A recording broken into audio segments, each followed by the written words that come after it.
Junta was a lonely loser who had no friends other than his own right hand.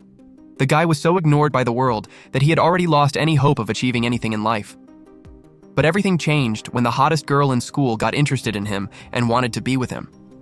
It all started one day when Junta was sitting alone in the classroom, lost in thoughts about how useless and empty his life was, since everyone simply pretended he didn't exist. That's when Kubo, the prettiest girl in school, approached him. She was the only person who actually noticed his ugly face. Suddenly, she took a look at his phone and discovered that the fool was making a wish list full of weird things he wanted to do. Kubo took a picture of the list so she could use it against him later. When the useless teacher, who looked like a rat, started scolding them, Kubo threatened Junta. Either he did some humiliating tasks in the classroom, or she'd send the list to the entire school WhatsApp group. He had no choice, and did everything she told him to do. During that whole day, Junta hated Kubo for forcing him into those embarrassing situations. But Kubo explained that she wasn't the villain in his story. She was just trying to make sure that his paper bag face got noticed at school so he wouldn't completely disappear into oblivion. The next day at school, Kubo showed up near Junta completely irritated. He asked what was wrong, but she refused to tell him. Junta offered her a drink to calm down, but she refused. Confused, he admitted he had no idea why she was angry. So Kubo decided to punish him by sitting on his lap. When she did that, the guy lost a few million brain cells and nearly passed out right there. After the torture, she stood up and said the reason for her anger was a secret she'd reveal another day. Later that day during class, Kubo saw Junta talking with the short teacher and asked if he was asking any questions. Junta explained that he was just trying to make sure the teacher knew he existed and had actually shown up to class, all part of Kubo's plan to help that unlucky guy get noticed. In the classroom, she raised her hand like she was going to answer a question, and when the short teacher called on her, Kubo threw all the attention toward Junta.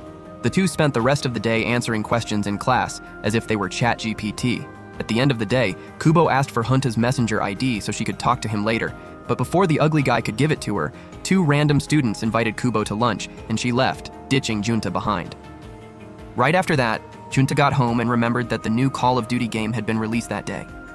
The lonely nerd ran out to be the first to buy it, but couldn't get a single copy because he was too ugly to be noticed. Frustrated, he went to the park to sulk. Not long after, he ran into Kubo there and told her about the sad situation. To cheer up his gloomy face, Kubo decided to take a picture of him so he could finally have a photo of himself for the first time in his miserable life. But when she tried, the phone camera couldn't detect his face because he was so ugly that the sensor mistook it for dog poop. She tried again, this time taking a selfie with him, but the camera only recognized her face. After several tries, she finally managed to get a decent picture of him. As she was about to leave, Kubo remembered to get Junta's messenger ID so she could send him the selfie. They exchanged contacts and she said goodbye, promising to go out with him another day. That night, Junta couldn't stop thinking about Kubo, the first girl who had ever exchanged Discord contacts with him. While staring at his phone, a message from Kubo suddenly popped up asking if he wanted to hang out soon. His jaw dropped, as he didn't expect her to actually ask. He replied faster than a fat guy desperate for a Snickers bar, saying he was totally in. The next day at school, Junta was dead tired in class after staying up all night playing Fortnite. He thought about taking a nap since no one would notice anyway. After all, he was practically invisible to everyone. When he looked to the side, he saw Kubo already dozing off, and he became hypnotized by her beauty. At that moment, she turned and looked at him, making the poor guy's brain partially reset. Later that day, Junta was walking down the hallway completely exhausted after an intense sports activity. Suddenly, he ran into Kubo and immediately tried to step back, worried she might notice the horrible stench coming from his sweaty, disgusting body. To his surprise, she came closer, took a sniff, and said that his gross smell was actually turning her on. The following afternoon, Junta found out that the new volume of his favorite manga had been released, so he rushed to the bookstore to grab a copy. As soon as he arrived, Kubo saw him struggling with the automatic glass door. The door seemed to reject him because even technology hated that toxic face of his. After several failed attempts to enter, Kubo took pity on him and helped with the stubborn door. Once inside, Junta explained to Kubo that doors usually didn't respond to him because he was so insignificant and practically non-existent. A few minutes later, Kubo asked what he had come to buy since he was wandering around the store like a lost thief. He showed her the new manga he had come for. Kubo got excited because she also loved reading manga, but when she went to grab a copy, she realized the previous volumes were sold out. She then asked Junta if she could borrow some from his extensive collection, and he agreed. When they left the bookstore and headed home, Kubo realized that she and Junta lived only 5 minutes away from each other, so she insisted on stopping by his house. Hearing that, the poor guy almost died on the spot, but with no other choice, he led her there. When they arrived, Junta gave her the manga, promising to lend her more if she needed. Kubo then asked what time he usually left for school, but the poor fool didn't realize she was planning to walk with him to school every day from then on. The next morning, Kubo woke up determined to win over her crush, Junta. She took a shower, put on her school uniform, and sprayed her sister Akina's best hair mist. Akina noticed right away that something was off, and during breakfast, her last two brain cells finally connected. She figured Kubo was trying to impress someone, so she leaned in and smelled Kubo's hair, discovering her sister had used her expensive hair mist. With her theory confirmed, Akina asked if Kubo had a crush on someone, catching Kubo off guard. Embarrassed, Kubo tried to dodge the question and quickly ran off to school. On the way, she hid behind a wall to secretly wait for Junta. Soon after, fate's unluckiest victim appeared with his usual messy face. Seeing him, Kubo jumped out of hiding, startling Junta. She demanded that they go to school together, but felt disappointed when Junta didn't notice the effort she had made to look pretty and smell like mint. After walking for a bit, they sat down and were soon joined by Tamao and Hazuki, Kubo's friends, who completely ignored Junta until Kubo pointed him out. Uncomfortable around the girls, Junta quickly made his escape. Tamao then told Kubo she was impressed that she had managed to notice Junta, saying that meant good luck would come her way. However, despite being accompanied to school by Kubo and her friends, Junta's life quickly returned to its usual state of loneliness and invisibility. After class that day, Junta was heading home, exhausted from a rough day, when a car splashed water all over him, soaking him completely. He wondered why life seemed to treat him worse than a stray dog. Embarrassed but determined to get home, he kept walking and unexpectedly ran into Kubo, who offered to walk him home so he could dry off. When they got to Junta's house, he realized he had left his key inside and was locked out. Desperate, he considered washing up in the park like a homeless man, but Kubo suggested that he come to her house to clean up and dry off. A few minutes later, they arrived at Kubo's house, and as soon as he entered her room, that perverted idiot immediately noticed her stash and started having dirty thoughts. Kubo covered her treasure from his pervy eyes. However, being inside a girl's room was making him excited in more ways than one, so after taking a shower, the lonely fool put on Kubo's hoodie, thanked her, and went back home to his emptiness. The next day at school, Junta ran into Kubo on the stairs and returned her hoodie, thanking her for letting him wear it. Curious, Kubo asked if the hoodie fit him well, and Junta confirmed it did. Upon hearing that, she playfully stepped up a few stairs and teased him, saying she liked short guys because the shorter they were, the tougher they looked. A few weeks later, it was the end of the second semester exams, marking the start of vacation. After class, Kubo tried to strike up a conversation with Junta, but he quickly excused himself, saying he had plans for the day. Later, Junta took his younger brother Seda to the park. While watching Seda play in the snow, his moment of peace was interrupted by Kubo, who offered him a drink. He politely refused, but Seda ran up, excitedly asking for it. Junta refused to give it to him, which made Seda sad. Seeing Seda's disappointed little face, Kubo handed him the drink, instantly making him the happiest kid in the world. Later that day, Junta was home alone and decided to catch up on his manga reading. However, he realized he'd been reading the same series for a while and needed something new, so he went to the bookstore to grab the latest issue of his favorite weekly magazine. Inside the store, he spotted some spicy magazines that stirred something inside him. Feeling too embarrassed to go pick one up, he remembered that no one ever noticed him anyway. So with all the confidence in the world, he walked over to the magazine shelf. When he got there, he stared at the huge breasts of the model posing on the cover. However, Junta got startled when Akina, who was working as a clerk in the store, came up to him. She said he was too young to be looking at that kind of material. Panicking, Junta tried to hide the magazine, but it was too late. At that moment, he wondered how that nosy girl had even managed to notice him. He glanced at her name tag and was shocked to see that her last name was also Kubo. He quickly handed the magazine back to Akina and ran out of the store, but not before accidentally dropping his school ID. Akina picked it up and noticed that Junta went to the same school as her sister Kubo.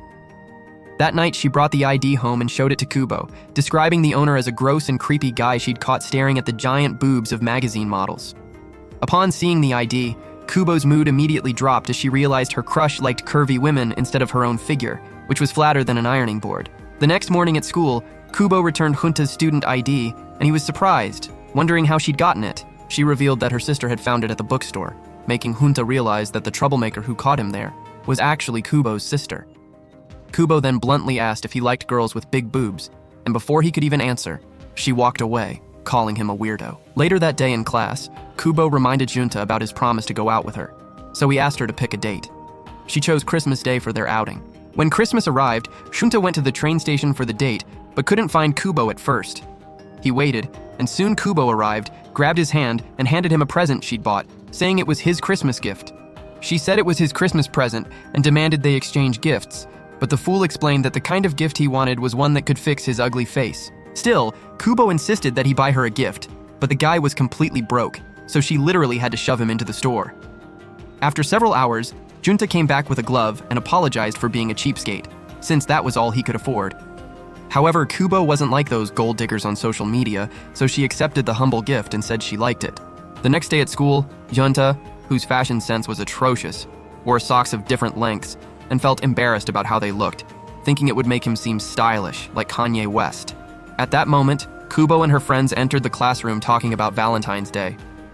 Junta looked at Kubo and noticed she seemed different than usual, making him wonder what might be wrong. Soon after, just when Junta thought he'd gone the whole day without anyone noticing his weird outfit, Kubo approached him and asked for help hanging up a notice board. Kubo tried to put the sign on the wall by herself, but her efforts were as useless as his face, so Junta offered to help.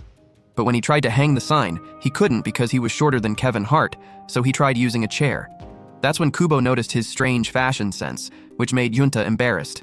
A few minutes later, Kubo climbed onto the chair to put the notice on the wall, and Junta couldn't stop staring at her gorgeous thighs.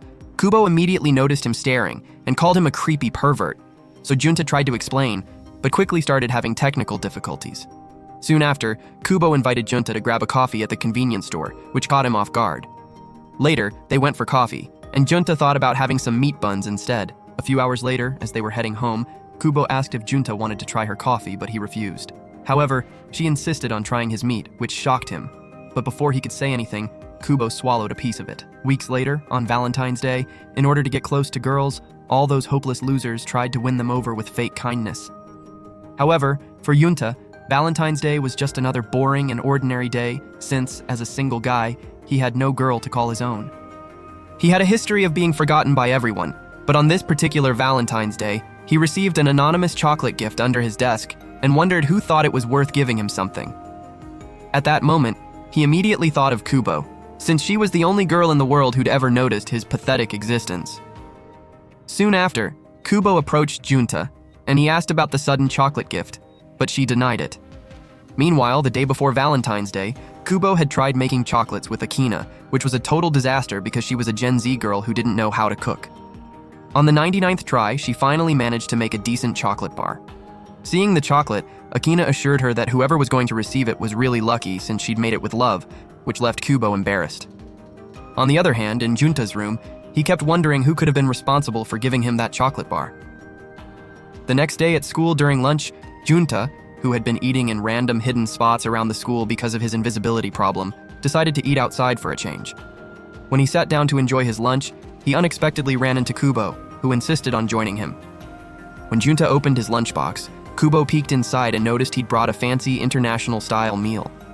She immediately suggested they trade lunches, and when she tried to feed him her omelet by hand, Junta got tense and quickly grabbed the food himself, not letting her feed him. Right after that, Junta returned the gesture by feeding her a bit of his food.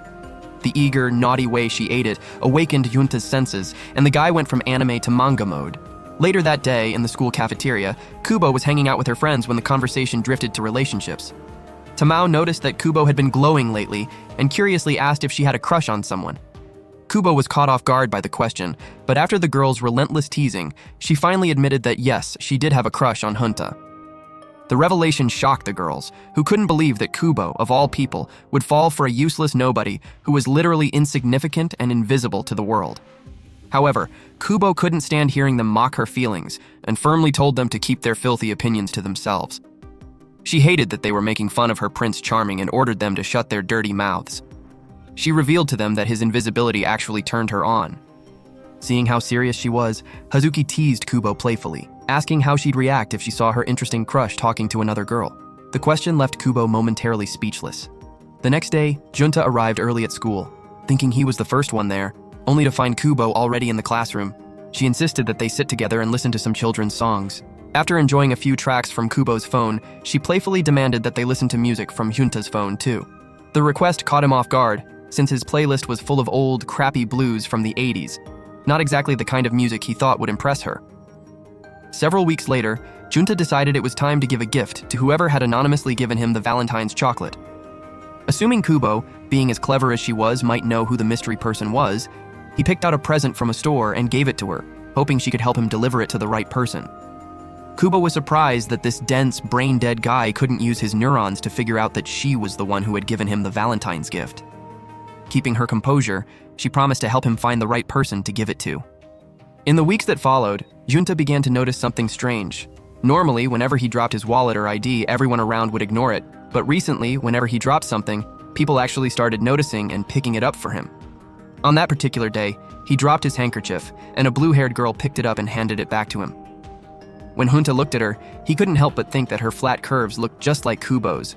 At that moment, Akina showed up and called the girl Saki. Akina quickly recognized Junta as the ugly pervert she had caught looking at spicy magazines in the store. With a teasing smile, Akina introduced herself as Kubo's sister and Saki as their cousin. That confirmed Junta's suspicion that flat curves, flatter than the latest iPhones, seemed to run in the family, and it became clear that Kubo's relatives shared her strange ability to notice him. Later that day, Akina and Saki went home and told Kubo about their encounter with Junta. Akina even mentioned that she had exchanged Discord usernames with him, which immediately caught Kubo's interest. The next day in class, Junta was informed by the teacher about an upcoming exam. He knew he had to buckle down and study. His mother had threatened to take away his entire manga collection if he failed. Determined not to lose his precious manga, Junta went to the library later that day, hoping for a bit of peace and quiet to study. Still, he couldn't get a moment's rest because Kubo wasn't about to let the poor victim have any peace. Junta asked what she wanted, and she insisted on helping him study. Kubo immediately pulled out a pair of teacher glasses and declared that she would be his sexy tutor. She started by asking Junta what a hard object and a sack were usually called together as 21, but Junta had no idea what the hell that crazy girl was talking about. After the practical lesson, Kubo left, promising they'd continue studying together the next day. However, the next day, Junta couldn't go to school. He'd come down with a high fever and had to stay home. Meanwhile, in class, the useless teacher who looked like a Roblox character announced that Junta was sick and wouldn't be attending. Kubo spent the entire day feeling lonely and down because of his absence. She thought about sending him a get-well message and even considered offering to visit him at home, but hesitated and deleted the message. Instead, she sent a simple text asking if he'd be able to come to school the next day. Junta got the message and replied that he'd do his best to make it. As soon as he sent the reply, his little brother Seda ran into the room, eager to play. While trying to get his attention, Seda accidentally touched Junta's phone, sending a "miss you" emoji to Kubo. When Kubo received the message, she was surprised, but replied with hugs and kisses.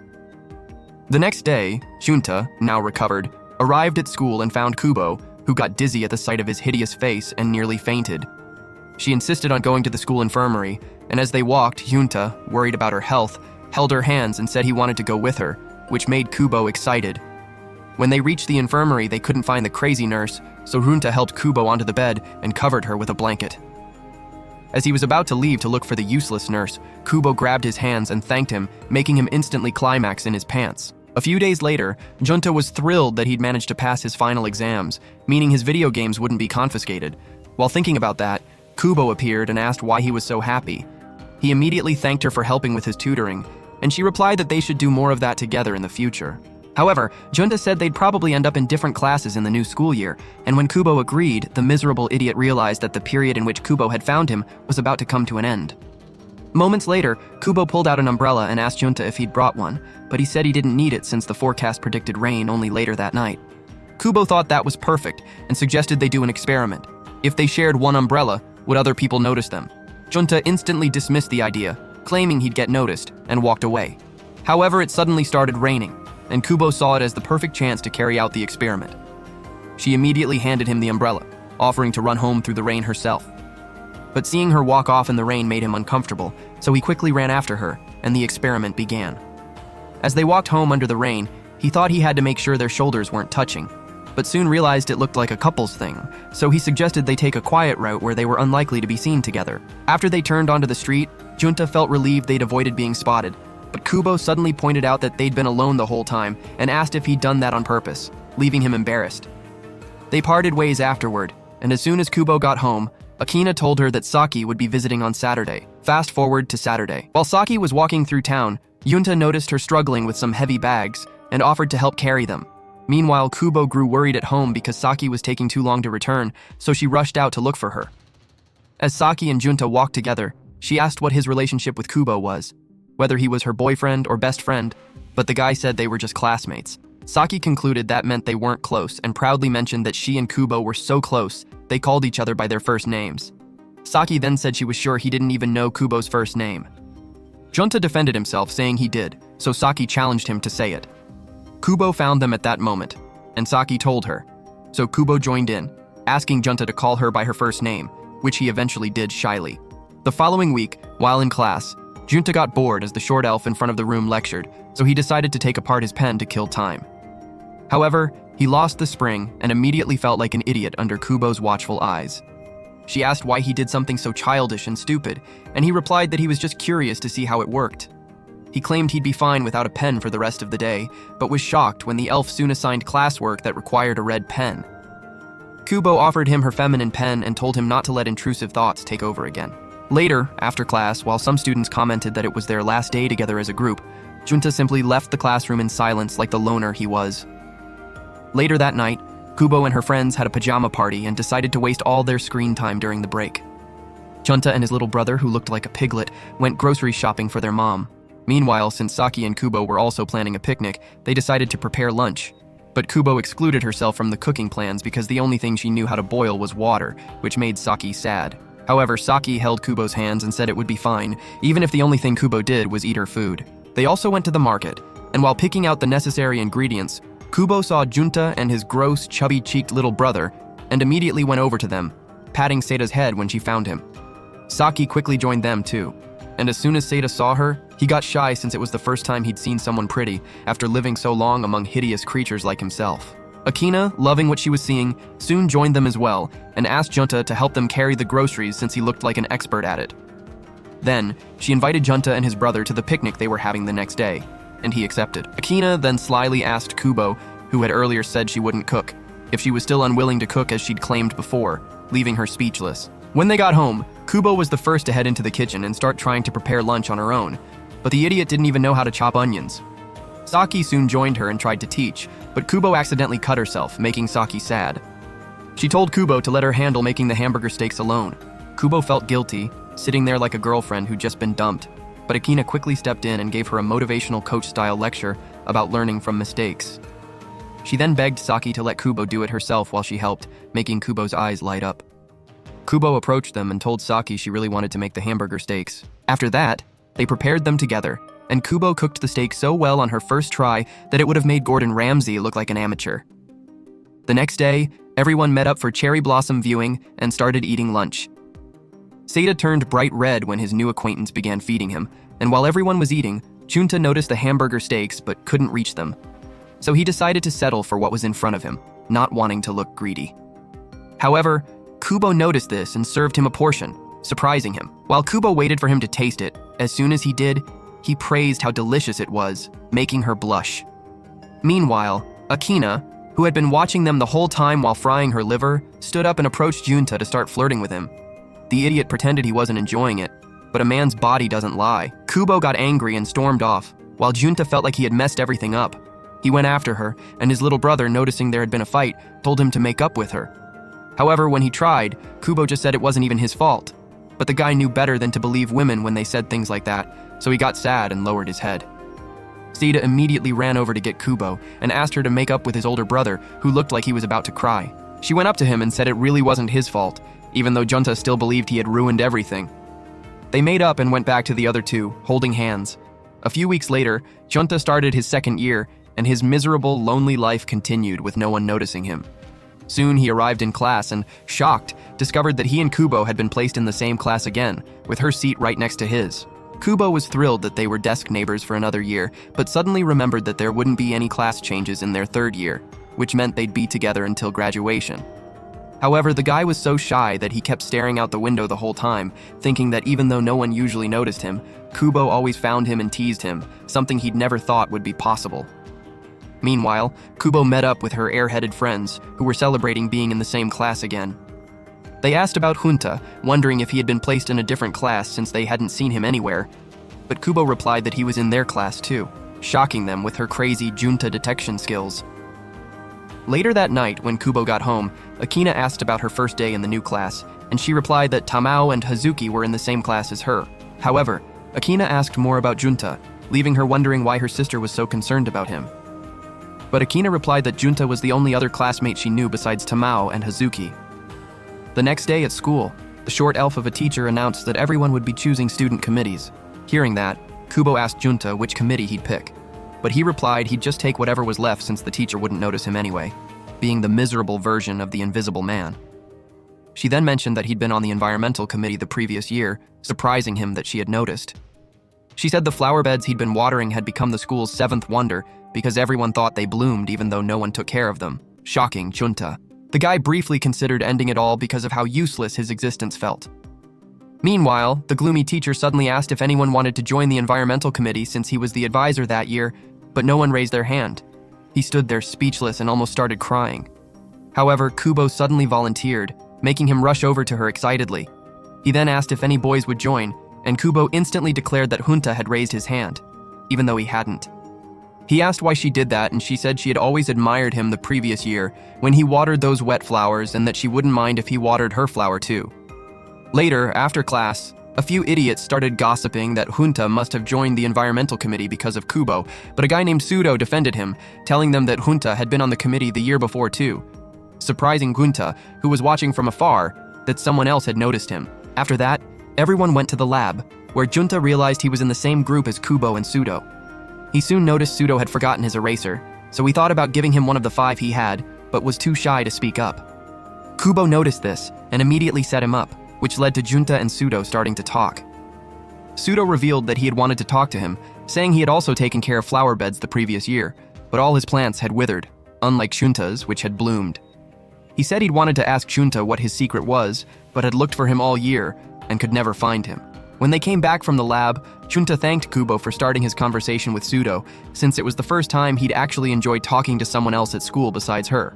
Kubo got flustered and immediately apologized, blushing at the fact that Junta said he always enjoyed talking with her. The next day, Kubo approached Junta with a suggestion. They should have a staring contest.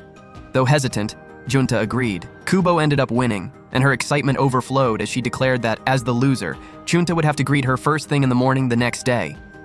Later, while Junta was enjoying the spring breeze by the window, some random students cleaned the chalk erasers right next to him, covering his ugly face in chalk dust. As he tried to brush it off, Kubo appeared behind him, offering to help.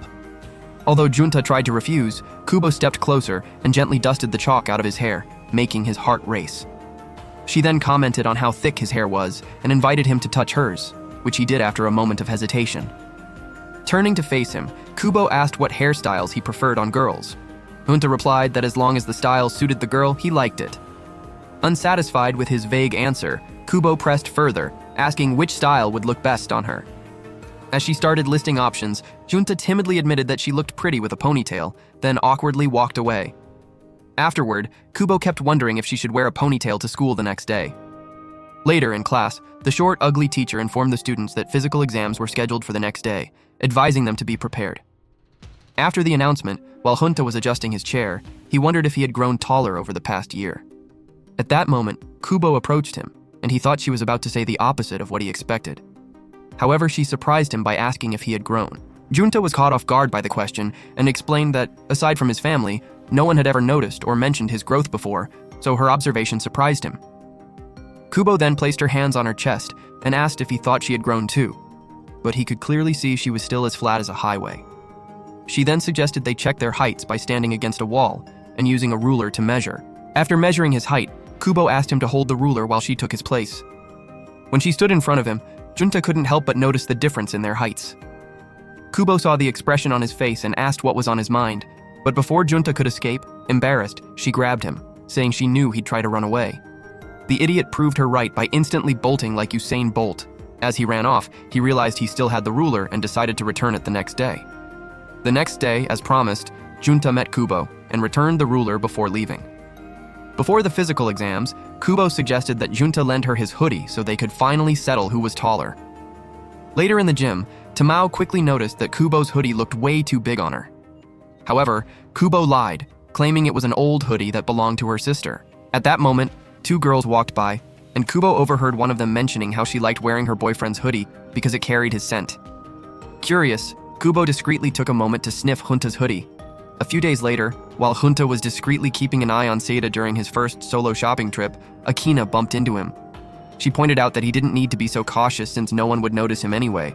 Not long after, Seda returned with the eggs he'd been sent to buy, and Akina, bursting with pride, playfully hugged the chubby-cheeked boy and praised him for successfully completing his first errand.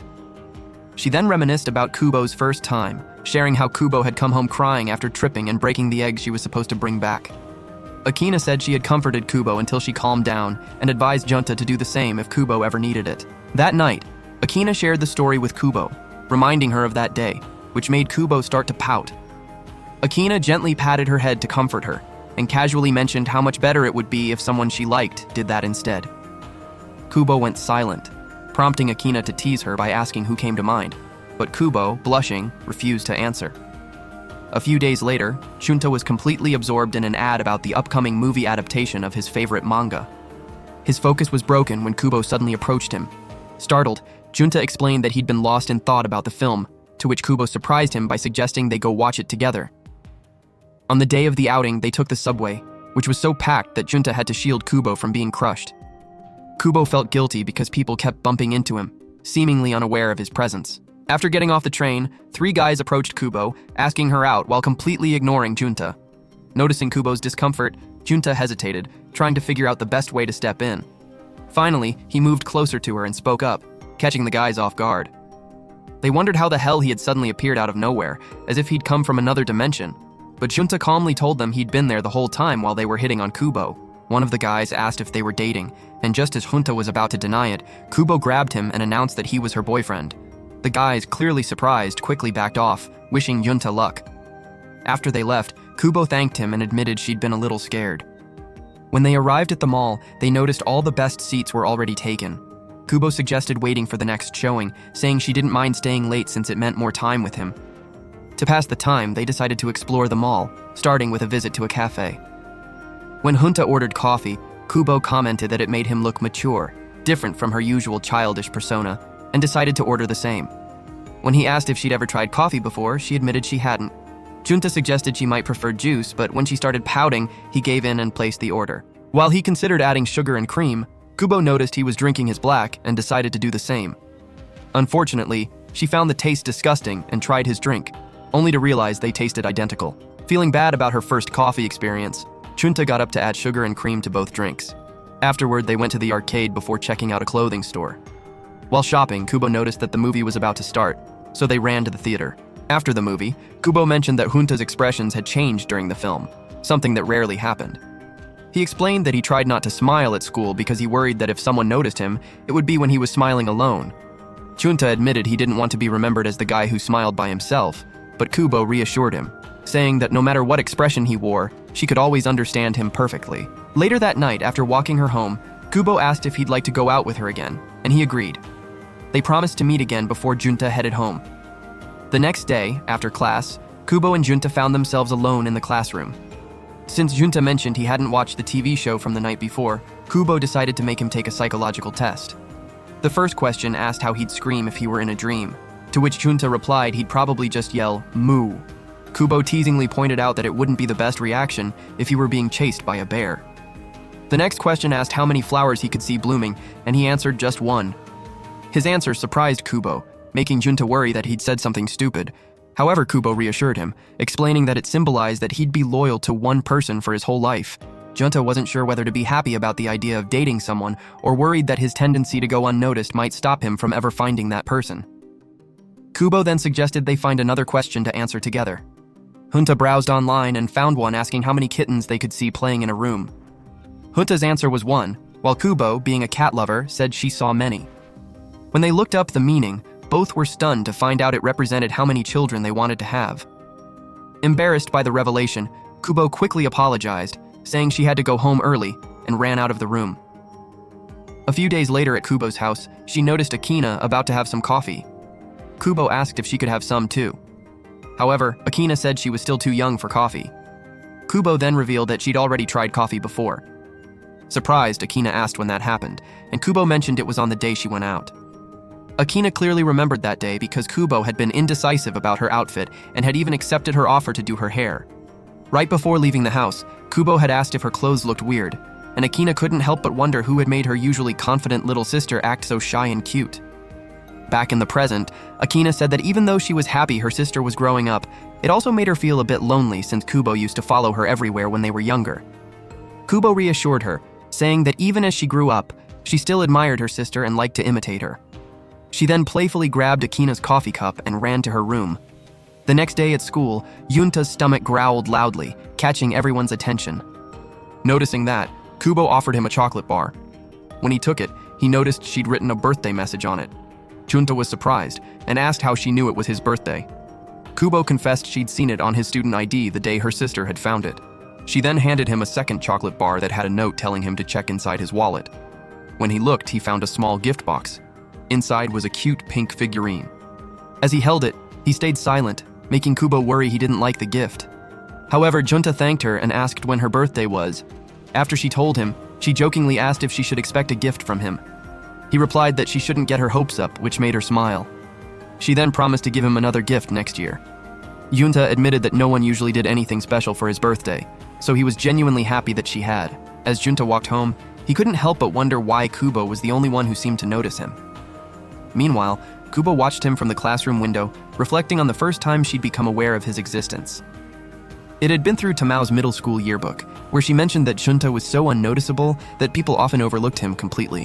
When they entered high school, Kubo found it curious how no one else seemed to see him, but she was amused by how people reacted when they finally did.